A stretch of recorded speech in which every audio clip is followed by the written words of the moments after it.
This video falls under fair use. Fair use allows commentary, criticism, and reactions. What's up? Back with another one. I'm showing you Stephen A. talking about him being removed from Countdown. Check this clip out.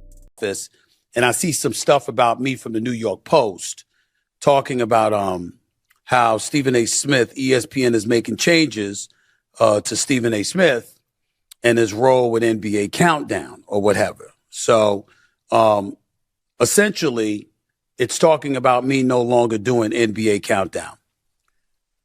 And the New York Post is reporting it. I'm trying to figure out what the news is here. Before I get to Skip Bayless, let me say this.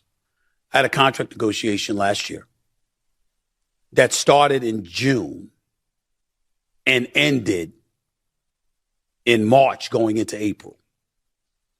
It was decided at that particular moment in time that I wouldn't be doing NBA Countdown anymore because I didn't want to. I love doing the show, but after the show is over, I got a whole bunch of other stuff that I want to do. And I didn't want to be stuck in studio until midnight. No shade against ESPN, no shade against my wonderful colleagues. Malika Andrews is an exceptional host. Working with my man Big Perk is obviously something I always want to do. Brian Windhorst is absolutely fabulous. Shams Charania is great.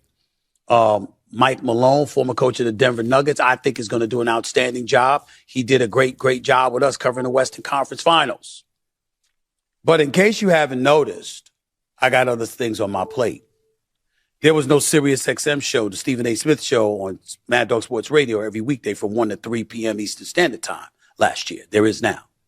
There was no Straight Shooter with Stephen A., my political show, which is weekly every Wednesday night from 6 to 8 p.m.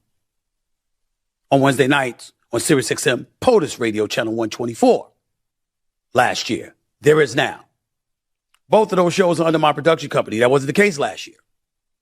There's other stuff in the production world with scripted and unscripted content and game shows and things of that nature that I'm working on. I'm a busy man.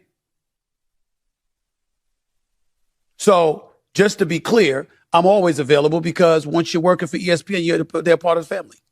You're a part of the family. And if they need me for anything, of course I'll show back up on NBA Countdown. They need me a few dates a year, sure. You need me to be with the crew, with Charles Barkley and Kenny Smith and Shaq and Ernie, fine. You need me to be with Malika and Big Perk and them, fine. There's dates in my contract that allows for that. But it was always my intent to come off. Something I negotiated. So just so we're clear, this story is a non-story. This is not some epiphany that everybody is getting attached to that, oh my God, this just happened and he's been yanked off the show. No, that didn't happen like that. I'm available when needed.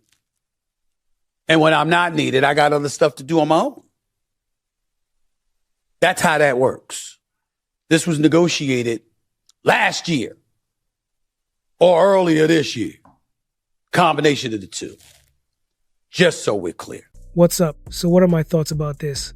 Here's the thing. When a moment like this comes up and someone like Stephen A. speaks on being removed from a major show tied to the league, it naturally sparks reactions because it's not a small move in the broadcast world.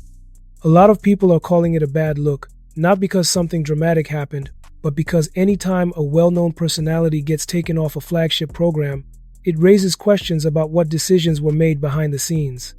And of course, Stephen A. is going to break it down in his own way, bringing up how the business works, how roles shift, and how being a broadcaster means sometimes a show gets switched, reshaped, or even canceled altogether.